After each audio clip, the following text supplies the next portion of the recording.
Ya, kasus penusukan bocah perempuan berinisial PS saat baru pulang dari tempatnya beraktivitas dan beribadah mengaji ini menimbulkan keresahan. Ironisnya, kasus ini terjadi berdekatan dengan perayaan Hari Santri Nasional. Gubernur Jawa Barat Ridwan Kamil meminta aparat untuk bergerak cepat menangkap pelaku sebagai jaminan keselamatan, terutama bagi anak-anak yang ingin beribadah dengan aman, baik di ruang private maupun publik. Dan seperti apa hasil penyelidikan pencarian pelaku oleh kepolisian saat ini dan bagaimana menakar modus operandi pelaku sampai berani melakukan penusukan seperti ini di ruang publik, kita bahas bersama Kabid Humas Polda Jawa Barat, Kombes Polisi Ibrahim Tompo, dan kriminolog kita Bapak Thomas Sunaryo. Assalamualaikum, selamat sore Pak Ibrahim, Pak Thomas. Waalaikumsalam, Mas Juno. Waalaikumsalam. Selamat sore. Ya, saya ke Pak Ibrahim terlebih dahulu. Kalau kita bicara hasil investigasi sejauh ini seperti apa, Pak Ibrahim? Ya, jadi pasca kejadian berbagai keterangan dan informasi terus kita kelola dan dalami. Sampai sekarang dari saksi-saksi yang kita periksa, yang tadinya 4 ini sekarang sudah berkembang menjadi 14 saksi yang sudah kita periksa dan kita dalamin. Demikian juga dengan data-data terkait dengan CCTV juga sudah ada beberapa data tambahan yang kita peroleh. Hal yang kita lakukan, kita berupaya untuk melakukan identifikasi terkait dengan tersangkanya dan juga petunjuk-petunjuk yang bisa mengarah kepada tersangka tersebut. Alhamdulillah, ini sudah dapat informasi terkait dengan identitas dari tersangkanya. Jadi sampai saat ini kita sudah menyiapkan DPO untuk kita mencari tersangka tersebut. Baik, saya ke kriminolog Pak Thomas. Pak Thomas, kalau kita lihat kejadian ini, bagaimana Anda melihat tindakan ini bisa dilakukan seseorang di ruang publik dengan tentunya melihat motifnya juga masih belum jelas. Analisa Anda secara general dulu, Pak Thomas. Ya, baik. Begini, kondisi masyarakat kita ya, secara makro sekarang ini setelah pandemi ya, masih dalam masa pandemi juga sebagian, itu ada semacam masalah-masalah di bidang perekonomian ya, banyak yang nggak bisa kerja ya, di rumah terus ya. Ini juga menimbulkan secara psikologis ketidaknyamanan psikologis ya, orang-orang stres ya. Itu yang pertama. Yang kedua, kita sering kali diberitakan ya, baik melalui media massa TV maupun medsos, itu sekarang orang-orang yang kita jadikan panutan ya, bisa politisi, bisa polisi, bisa tokoh-tokoh masyarakat ya, guru ya, guru pesantren juga, itu melakukan tindakan kekerasan ya, korupsi juga di mana. Nah, sehingga dalam kondisi demikian masyarakat kita sekarang ini sedang ada dalam keadaan yang disebut anomi ya. Anomi itu kebingungan ya. Kebingungan mana sih yang perilaku yang salah dan mana yang benar. Nah, ini masyarakat kita secara umum ya, banyak yang menderita tadi ya. Mana sih yang benar? Nah, ini menyebabkan seseorang ya, dalam menghadapi kasus-kasus tertentu ya, itu bisa cepat merasa tersinggung ya, bisa sakit hati dan demikian ya, sehingga kadang-kadang ucapan yang sedikit menyinggung perasaan aja, dia merasa dihina ya, atau dilecehkan. Nah, sehingga timbul semacam amarah yang tadi kumulatif dari berbagai sebab itu, lalu melakukan kekerasan ya. Bisa seperti yang terjadi tadi ya. Bisa juga kalau kita di dalam lalu lintas ya, kita serebetan sedikit lalu orang marah gitu. Nah, ini kondisi kita sedang dalam keadaan seperti ini yang disebut kondisi anomi masyarakat kita, dalam cemas dan bingung mana yang salah, mana yang benar. Gitu. Anomi seperti itu ya Pak Thomas, walaupun Ya. tadi spesifik kita belum tahu bagaimana menggali motif dari kasus ini sendiri. Kalau tadi saya, Pak Ibrahim, Anda menyebutkan dari 4 saksi sekarang sudah berkembang menjadi 14 saksi. Kalau kita boleh tahu siapa saja yang diperiksa terkait 14 nama tadi, Pak Thomas, Pak Ibrahim, ya. Memang saksi-saksi ini saksi-saksi yang tidak melihat langsung kejadiannya ya. Baik. Namun saksi-saksi yang memang pasca kejadian atau sesaat setelah kejadian baru ikut ada di TKP dan menolong korban.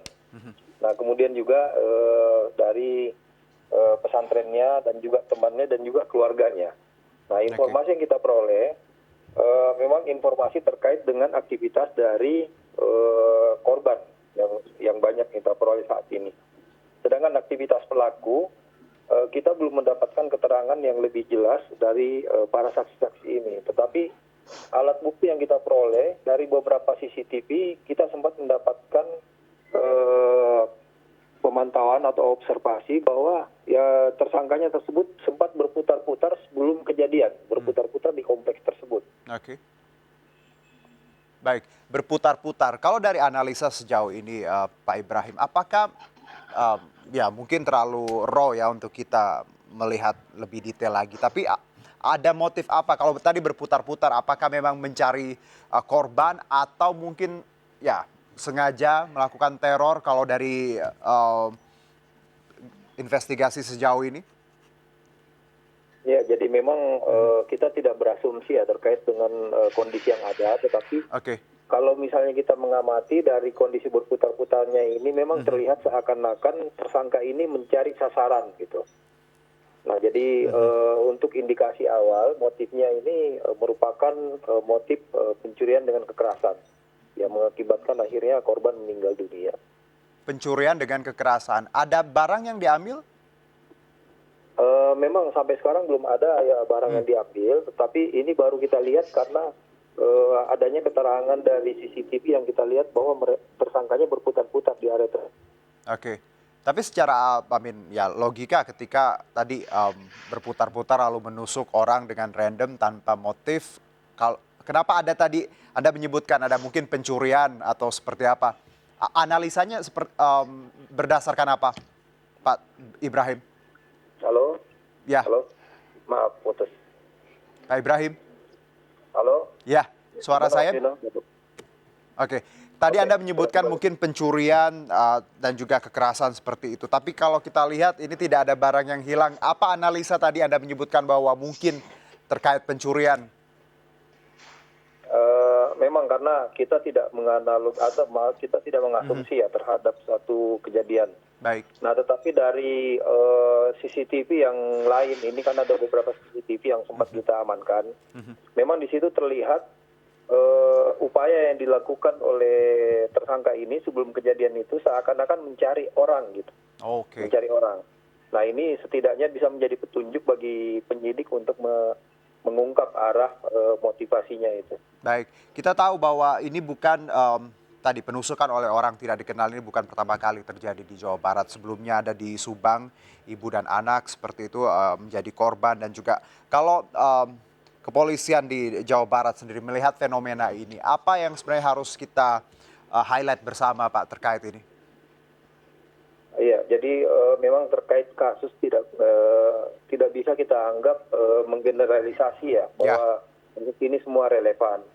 Nah, tetapi untuk pengungkapan kasus atau mungkin deliknya juga motifnya ini setiap kasus biasanya berbeda. Kecuali memang apabila ada suatu kasus yang mempunyai keterkaitan atau mempunyai hubungan. Nah, namun sampai saat ini kita belum mendapatkan data atau petunjuk atau juga keterangan-keterangan yang terkait bahwa seluruh kasus-kasus yang terjadi ini mempunyai hubungan. Nah, tetapi secara natural kasus ini terjadi memang biasanya lebih awal ya dari pengungkapannya. Nah, sehingga dengan kasus-kasus yang terjadi ini ada berbagai upaya yang kita lakukan. Misalnya melihat intensitas kejadian, kemudian kita membuat upaya-upaya untuk preemptif dan juga preventif. Baik. Nah, demikian halnya terhadap kasus-kasus yang terjadi, kita merupakan mengambil upaya represif secara penuh. Nah, kita ngadani setiap kasus untuk diungkap. Gitu. Baik. Pak Ibrahim, kalau satu mungkin sebelum kita tutup sesi dialog ini terjadi di ruang publik, tentunya ini agak sedikit meneror masyarakat bagaimana kebebasan beraktivitas seperti itu di ruang publik. Adakah treatment khusus ketika ada kasus ini dan tentunya khususnya untuk wilayah Jawa Barat sendiri ketika kita tahu ada kejadian yang cukup menohok seperti itu di ruang publik? Iya, jadi kita juga menyadari kondisi ini memang cukup berpengaruh kepada masyarakat ya, di mana akan menciptakan rasa tidak aman di masyarakat. Secara umum kita sendiri sudah mempunyai program upaya preventif dan preemptif. Upaya preemptif ini kita laksanakan memang sudah ada program rutin Babin Kamtipmas yang selalu mengecek kondisi Kamtipmas di masyarakat.